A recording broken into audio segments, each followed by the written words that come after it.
Salut Madouilien, salut Madouilienne. Aujourd'hui, je vais vous parler d'un film méconnu mais passionnant, Angoisse de Bigas Luna. Réalisé en 1987, ce long métrage nous plonge dans l'univers du 7e art et sa capacité à susciter la peur. N'oubliez pas de liker et de commenter la vidéo, car cela est essentiel pour donner plus de visibilité à mon travail.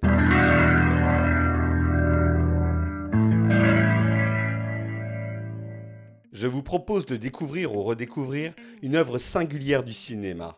Un long métrage qui oscille entre le thriller hitchcockien, les images baroques d'un Dario Argento et les créations surréalistes de Luis Buñuel. Le film dont nous allons parler aujourd'hui est Angoisse, la seule incursion dans l'horreur de son réalisateur, Bigas Luna, une figure du cinéma espagnol des années 80 et 90. Luna s'est fait connaître en peignant la masculinité espagnole à travers des œuvres sensuelles comme Ramón Ramón. Angoisse, réalisé en 1987, devait initialement être financé et tourné aux États-Unis, mais le projet n'a pas trouvé de producteur. Bigas Luna a donc décidé de le tourner en Espagne grâce à des investissements catalans. Pour faciliter son exportation, le film a été tourné en anglais, avec des acteurs américains dans les rôles principaux, tels que Zelda Riemenstein, connue pour son rôle de médium dans Portelgeist, interprétant une mère possessive dotée d'un fort pouvoir de persuasion, et Michael Lerner, un visage familier du cinéma américain que l'on a pu notamment voir chez les frères Coen dans Barton Fink ou chez Woody Allen dans Celebrity. A noter pour les spectateurs les plus sensibles d'entre vous que le film est interdit aux moins de 16 ans, en raison de plusieurs scènes d'énucléation. Si vous avez des réactions violentes en regardant un chien andalou, il vaut mieux passer votre chemin. Cependant, vous passerez à côté d'une expérience cinématographique absolument fascinante. Enfin, je préfère prévenir que ma critique dévoile quelques clés par rapport à l'intrigue.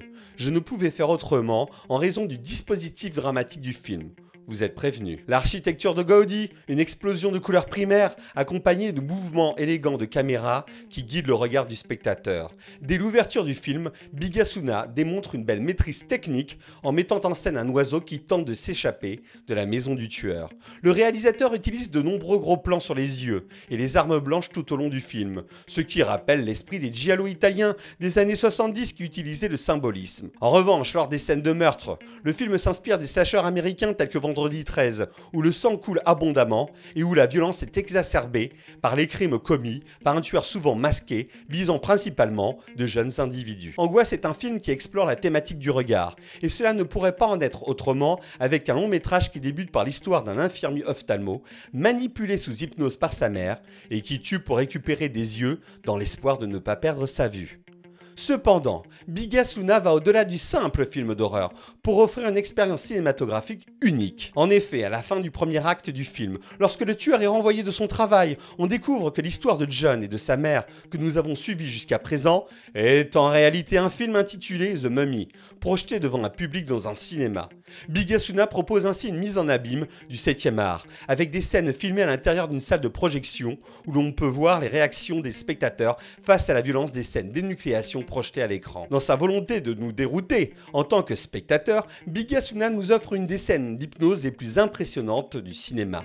Nous sommes plongés dans un tourbillon d'images psychédéliques où il devient difficile de discerner à qui la mère du tueur s'adresse, grâce à l'utilisation d'une caméra subjective qui nous place dans l'esprit de son fils. Cette séquence est magnifiquement filmée et véritablement étonnante, avec l'utilisation de lumière stroboscopique qui perturbe nos repères spatio-temporels. Pour accroître notre malaise, Bigas Luna insère régulièrement, grâce à des chants contre chants, des plans montrant des spectateurs qui se sentent mal à l'aise.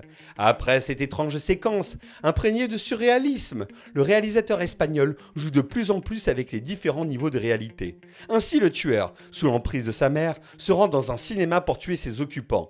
Parallèlement, dans la salle où sont projetées ses propres aventures, des personnes sont assassinées. Certains critiques considèrent qu'Angoisse est une condamnation du cinéma d'horreur, car le film de Bigas Luna présente dans sa dernière partie des spectateurs qui commencent à réagir de la même manière que le tueur du long métrage qu'ils regardent.